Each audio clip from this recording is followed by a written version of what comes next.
যখন তারা বেরিয়ে এসেছেন তারাও আসলে যেটি জানিয়েছেন যে ভিতরের পরিস্থিতি একেবারেই স্বাভাবিক হয়েছে, যেটি আমরা বিভিন্ন মাধ্যমে আসলে জানতে পেরেছি যে যারা কয়েদিরা রয়েছেন তারা আসলে তাদের বিভিন্ন মাধ্যম বা তারা ধারণা করছেন যে বিভিন্ন কারাগার থেকে অনেক আসামি ছাড়া পাচ্ছেন। সেক্ষেত্রে এই যে কারাগারে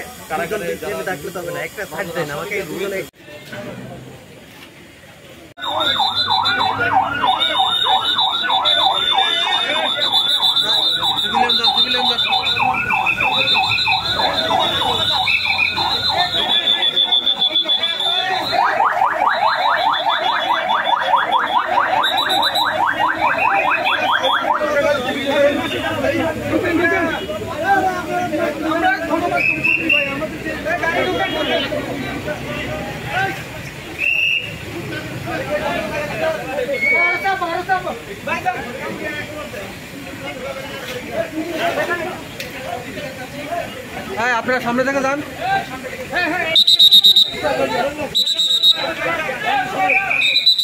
আসেন আসেন আসেন।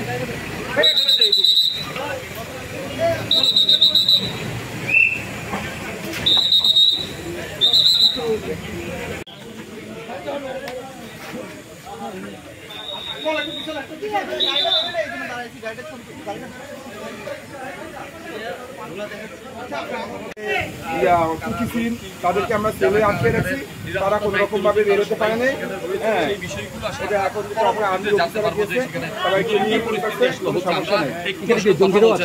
হ্যাঁ, জঙ্গি আছে, তারপরে আছে প্রায় 100 জনের মতো।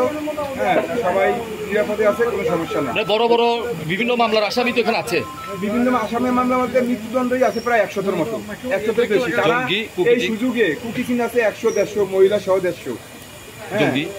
জঙ্গি আছে 25 জনের মতো। আচ্ছা, এই তো সব মিলিয়ে তারা আসলে চেষ্টা করছেন মনে পালিয়ে যাওয়ার। তারা এই মানে যে ছাত্রদেরকে জামিন দিছে, এই উচিলে তারা মানে চেষ্টা করছে বিদ্রোহ করে পালিয়ে যেতে। কিন্তু আপনারা সেটাকে আমরা প্রতিহত করছি এবং আর্মির অফিসাররা আছে, তারা এসেও ভিতরে ঢুকে তাদেরকে সান্ত্বনা দিচ্ছে এবং প্রতিহত করছে।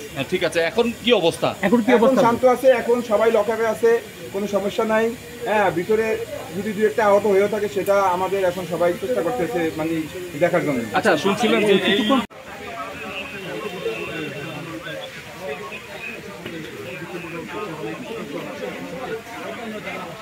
ঠিক আছে।